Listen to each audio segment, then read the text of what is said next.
Μια φορά και ένα καιρό ζούσε σε ένα μεγάλο ψυγείο ο Δάκης ο Τενεκεδάκης μαζί με τη Γαλατένια και τον Ντοματούλη.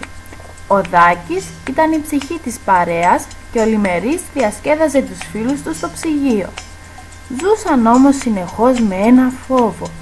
Κάθε φορά που το ψυγείο άνοιγε και φως έμπαινε μέσα, φοβούνταν πως το τρομακτικό σκουπιδοφάγο ανθρώπινο χέρι θα έπαιρνε κάποιον από τους φίλους τους μακριά. Μία μέρα, καθώς οι φίλοι μας γλεντούσαν και γελούσαν με τα αστεία του Δάκη, ανοίγει η πόρτα του ψυγείου. Όλοι πάγωσαν τότε.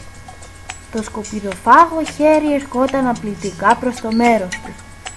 Όχι, όχι το Δάκη, είπε η Γαλατένια.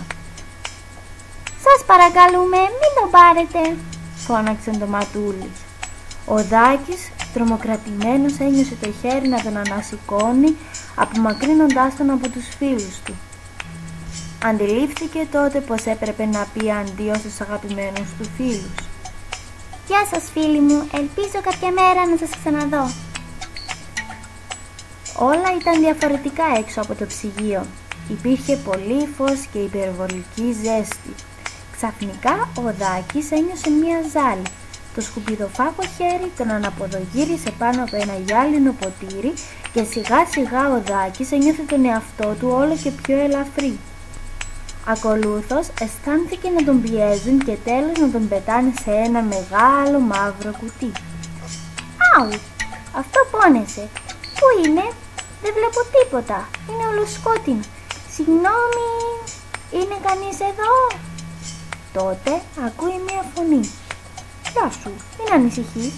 Μιλώ με Λουκάλα και αυτός δίπλα μου είναι ο Ρούλης ο Χιμούλης. Είμαστε σε ένα μεγάλο κάλαθο.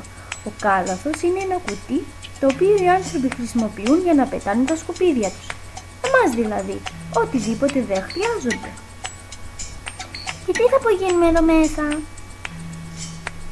Μία μέρα θα έρθει ένα μεγάλο φορτηγό να μας πάρει για να μας πάει σε χωματερή. Η χωματερή είναι το μέρος όπου μαζεύονται όλα τα σκουπίδια. Και τι κάνουν εκεί? Εκεί είτε μας θάβουν είτε μας καίνουν. Έτσι τελειώνει η ζωή μας. Μα δεν θέλω να πεθάνω. Δεν υπάρχει τρόπος να επιζήσουμε? Δυστυχώς όχι. Τότε ακούγεται μία φωνή στο βάθος. Κάνετε λάθος φίλοι μου. Φυσικά και υπάρχει τρόπος να ζήσουμε. Είμαι η Ελλάδα η Μαρμελάδα και είμαι σίγουρη ότι υπάρχει μια διαδικασία με την οποία μπορούμε να αποκτήσουμε καινούρια ζωή έχοντας άλλο σώμα και μορφή. Και πώς ονομάζεται αυτή η διαδικασία που δίνει την ευκαιρία σε εμάς τα σκουπίδια να ζήσουμε?